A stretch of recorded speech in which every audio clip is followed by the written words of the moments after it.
Assalamualaikum warahmatullahi wabarakatuh. Yang saya hormati Ibu Umi Halwati selaku dosen pengampu mata kuliah Public Speaking. Tidak lupa pula rekan-rekan 3 BKIP yang berbahagia. Pada kesempatan kali ini, saya akan mencoba untuk menjelaskan bagaimana cara membangun komunikasi dengan komunikan dalam public speaking. Membangun komunikasi kepada audiens atau komunikan sangatlah penting saat kita berbicara di depan publik, karena baik buruknya komunikasi akan mempengaruhi baik buruknya respon audiens. Bila komunikasi kita baik, secara langsung maupun tidak langsung, audiens akan memperhatikan apa yang kita sampaikan. Oleh karena itu, kita harus mampu membangun komunikasi yang baik kepada audiens. Tetapi perlu diperhatikan bahwasanya di dalam komunikasi terdapat 4 unsur yang terlibat. Apa saja keempat unsur tersebut? Yang pertama ada sender atau pengirim, atau bisa juga disebut dengan komunikator. Unsur yang kedua yaitu message atau berita, atau bisa juga disebut dengan pesan yang ingin disampaikan. Unsur yang ketiga yaitu transmitter, media atau sarana yang digunakan. Dan unsur yang keempat ada receiver, penerima atau komunikan. Nah, setelah keempat unsur tersebut terpenuhi, maka langkah selanjutnya seorang speaker yaitu harus memiliki kelihayan dalam membangun komunikasi dengan audiens. Dan di antara kiat-kiat untuk membangun komunikasi yang baik kepada audiens atau komunikan adalah sebagai berikut. Yang pertama, memilih topik yang dapat melibatkan semua orang. Maksudnya bagaimana? Jadi, coba pancinglah lawan bicara sehingga mereka mengeluarkan pendapat tentang apa yang sudah pembicara sampaikan. Dan usahakan hindari topik-topik yang hanya dimengerti oleh segelintir orang.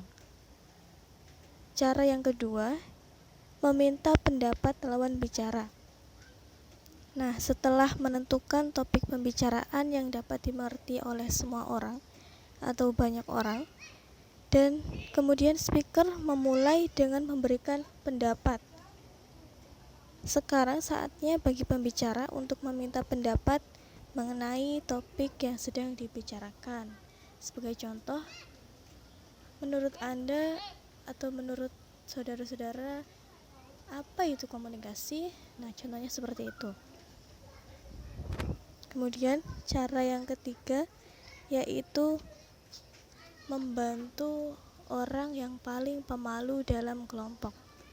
Hal seperti ini sering terjadi dalam suatu diskusi-diskusi. Coba ajaklah audiens atau komunikan di sebelah kanan maupun kiri untuk ikut serta dalam pembicaraan, khususnya mereka yang enggan bergabung dalam pembicaraan atau diskusi tersebut. Cara yang keempat yaitu hindari memonopoli percakapan. Memonopoli percakapan itu maksudnya bagaimana?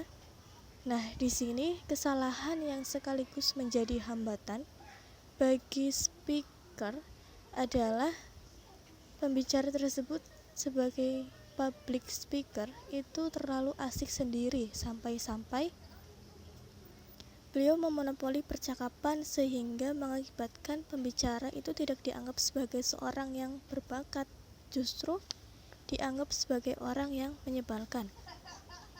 Cara yang kelima yaitu hindari menginterogasi lawan bicara.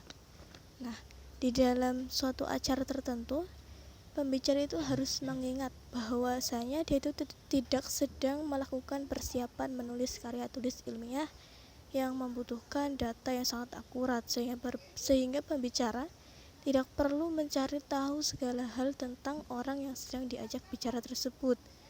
Kendati demikian, jangan pula terlalu sedikit bicara. Dan cara yang keenam yaitu artikulasi harus jelas sehingga memudahkan komunikan untuk memahami isi dari apa yang disampaikan oleh komunikator. Dan cara yang ketujuh yaitu penampilan menarik. Karena penampilan itu mempengaruhi pandangan seseorang, dan melalui penampilan juga dapat dilihat bagaimana kepribadian orang tersebut. Dan cara yang ke-8 yaitu mencoba untuk memberi selingan atau ice breaking. Contohnya seperti cerita, humor, kuis, menyanyi, ataupun bahkan sholawatan.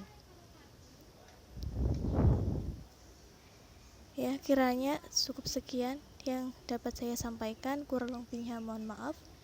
Wassalamualaikum warahmatullahi wabarakatuh.